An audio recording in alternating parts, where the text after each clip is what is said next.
जब से इमरान खान ने कर्जों की तहकीकात के कमीशन का ऐलान किया है, तब से नून लीग पीपल्स पार्टी और लफाफा सहाफ़ी चीख रहे हैं और अवाम को गुमराह करने के लिए उल्टे सीधे सवाल कर रहे हैं।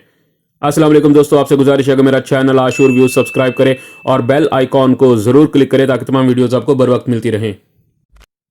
इस ज़िमन में हम दो सवालों के जवाब देंगे जो सबसे ज़्यादा मीडिया पर पूछे जा रहे हैं। पहला सवाल ये किया जा रहा है कि इमरान खान सिर्फ 10 साल के कर्ज़ों पर कमीशन क्यों बना रहा है, इससे पहले के कर्ज़ों पर क्यों नहीं बना रहा? क्या इसलिए कि वो दौर जनरल परवेज़ मुशर्रफ का था? इसका जवाब यह है कि इमरान खान ने इस कमीशन के क़याम से मुतल्लिक बात करते वक्त एक मुकम्मल स्याह को सबाक दिया था, जिसको इग्नोर करना बहुत बड़ी इल्मी बददियानती और ख़यानत है।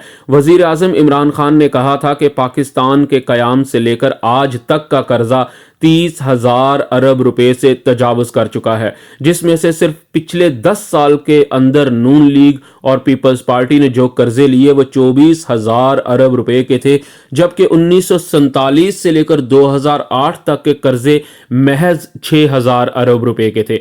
अब सवाल ये पैदा होता है कि पाकिस्तान का माशी दिवालिया कब निकलना शुरू हुआ और बड़ी चोरी कब की गई? तो इसका जवाब यह है कि पाकिस्तान का माशी दिवालिया भी पिछले 10 सालों में ही निकलना शुरू हुआ और चार्टर ऑफ डेमोक्रेसी के नाम पर चार्टर ऑफ करप्शन भी इन्हीं 10 सालों के आगाज पर हुआ। और ये 10 साल बहुत ही बड़ी लूट मार के साल थे, जिसमें मुनाफा कमाने वाले इदारों को एक तयशुदा मंसूबे के तहत तबाह किया गया।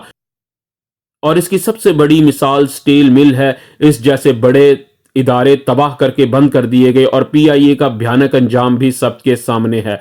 अब आप खुद सोचें कि क्या इमरान खान को 1947 से 2008 तक के कर्जों की तहकीकात, जो कि महज 6,000 अरब रुपए हैं, उनकी तहकीकात करनी चाहिए या उसके बाद के 10 सालों में लिए जाने वाले होशरुबा कर्जों की तहकीकात करनी चाहिए, जो कि 24,000 अरब रुपए हैं? तो जाहिर है कि बड़ी रकम की तहकीकात होनी चाहिए। और यहाँ पर एक अहम पहलू यह है कि मुशर्रफ दौर में सिर्फ $2 बिलियन का इजाफा हुआ था। जब मुशर्रफ ने टेक ओवर किया था उस वक्त पाकिस्तान का बैरूनी कर्जा 38 बिलियन डॉलर का था और मुशर्रफ के जाने तक ये 40 बिलियन डॉलर का हो चुका था। इस सारे अरसे के दौरान पाकिस्तान में 10 बिलियन डॉलर मिलिट्री एड की शक्ल में भी आए थे और बिजनेस सेक्टर ने तरक्की की और 1.5 करोड़ नौकरियां पैदा हुई। मुशर्रफ दौर में गुर्बत का एक हिस्सा कम हो गया था, जबकि इसके बाद जरदारी दौर और फिर नवाज शरीफ दौर में बैरूनी कर्जे को 45 अरब डॉलर से 100 अरब डॉलर तक पहुंचा दिया गया और मईशत को एक खास अमल के जरिए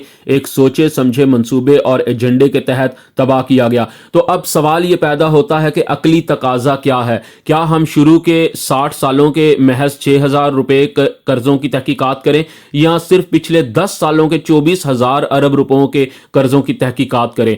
फिर इसमें वज़ीर आज़म ने एक और बात भी की कि हमको पता है कि शुरू के अदवार में बहुत बड़े बड़े प्रोजेक्ट्स पर काम किया गया था, जिनमें डैम्स और मोटरवेज थी, लेकिन पिछले 10 सालों में ऐसा कौन सा डैम बनाया या कोई बड़ा प्रोजेक्ट बनाया गया जिसको जस्टिफाई किया जा सके कि यहाँ पर कर्जे का इस्तेमाल हुआ? इसलिए ये अपोजिशन का गुमराह कुन प्रोपेगेंडा है और मीडिया जानबूझकर इसको उछाल कर अवाम की तवज्जो असल गुनाहों से हटाना चाहता है, और वो असल गुनाह है जरदारी और नवाज शरीफ की करप्शन और लूट मार के। अब दूसरा सवाल यह है कि आखिर इस तहकीकाती कमीशन में आईएसआई और एमआई के नुमाइंदों को क्यों बिठाया जा रहा है?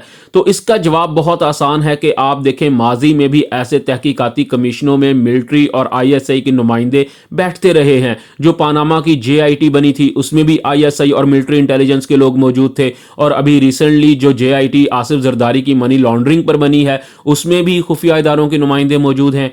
इसकी वजह बहुत आसान और सादा है कि तमाम इदारों के लोग बिक सकते हैं और अपनी सियासी जमातों के मफादात को अजीज रखते हैं, लेकिन आईएसआई और मिलिट्री के नुमाइंदे सिर्फ और सिर्फ पाकिस्तान के मफाद को ही सामने रखते हैं।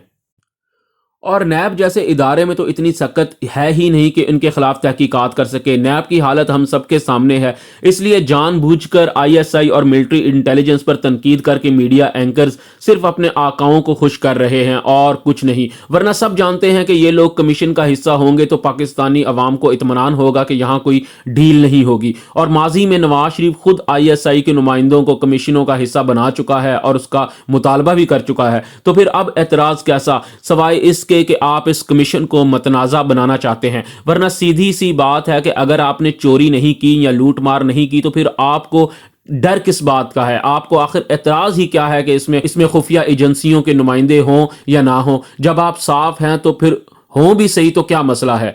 तो दोस्तों, जब भी आपसे कोई ये दो सवाल करे तो इसको ये वीडियो भेज दें और इसका लॉजिकल जवाब मांगे। यकीन करें, ऐसे उल्टे सीधे सवाल करने वाले आपसे दोबारा जाहिलाना सवाल नहीं करेंगे जिनका मकसद ही सिर्फ और सिर्फ अपनी चोरियों और लूट मार का दिफा करना है। कमेंट सेक्शन में इस हवाले से अपनी राय ज़रूर दीजिए ताकि इसको अगली वीडियो में शामिल कर सकूं।